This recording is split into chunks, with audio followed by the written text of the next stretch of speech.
রঞ্জতি তেওয়ারি বলছেন? হ্যাঁ বলছি। বলছি দাদা, রীতিমতো দেখা যাচ্ছে অদিতি মুন্সির মিছিলে নাইজেরিয়ানরা তারা স্লোগান দিয়ে দিয়ে যাচ্ছে। কিভাবে দেখছেন বিষয়টা? লোক সংখ্যা নেই, ভাড়ায় করে লোক আনতে হচ্ছে, মানুষের জনসমর্থনটা নেই। যত এলাকার রিক্সাওয়ালা, টোটোওয়ালা, আশাকর্মী, সবজিওয়ালা, মিউনিসিপ্যালিটিতে কাজ করে যারা, মানে বিভিন্ন স্তরে তাদেরকে কন্ট্রাকচুয়াল যারা আছেন তাদেরকে নিয়ে ভিড় করানো হচ্ছে।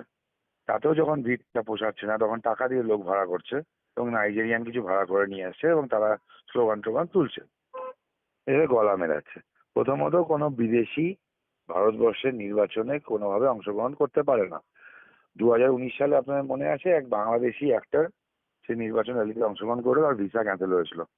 এই নাইজেরিয়ান গুলোকে নিয়ে আমরা কমপ্লেন করছি, আশা করি সরকার স্টেপ নেবে এবং এদের ভিসা ক্যান্সেল হবে এবং যারা এদেরকে ব্যবহার করছে তাদের বিরুদ্ধেও আশা করি স্টেপটা হবে, কারণ যেটা চলছে এটা ইললিগাল।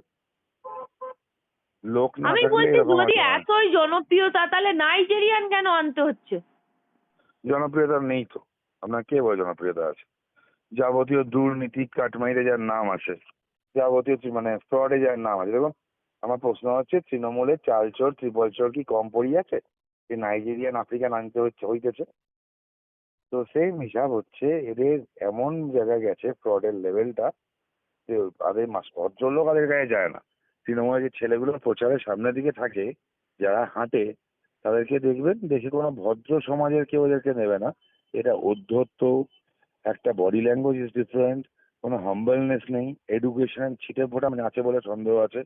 তো এইসব ছেলে যারা আছে তাদেরকে মানুষ ভালোভাবে নেবে না, মানুষ ভালোভাবে নিচ্ছে না এবং তার জন্য মানুষ মানে এদেরকে প্রত্যাখ্যান করছে।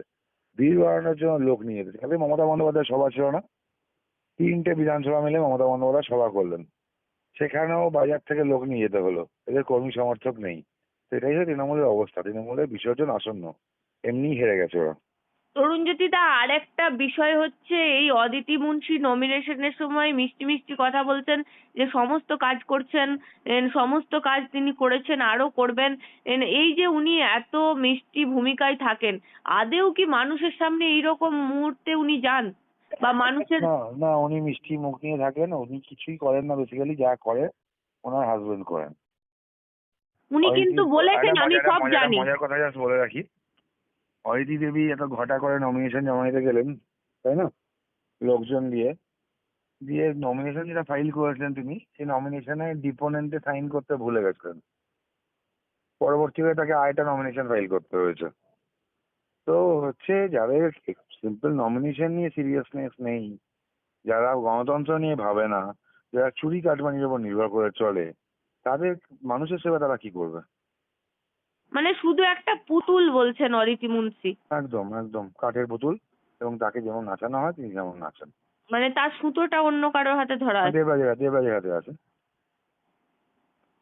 তাহলে সামনে ফেস দিয়ে শুধু ভোটটা নিয়ে নেন, বাদ বাকি কাজ উনার হাজবেন্ড করে, এটা আপনি বারবার বলে এসেছেন। হুম। উনি বলছেন উনি সেই কাজগুলো আমি সব জানি। তরুণজ্যোতি দা, উনি জাস্ট একটা মুখোশ, আসল মুখ অন্যজন।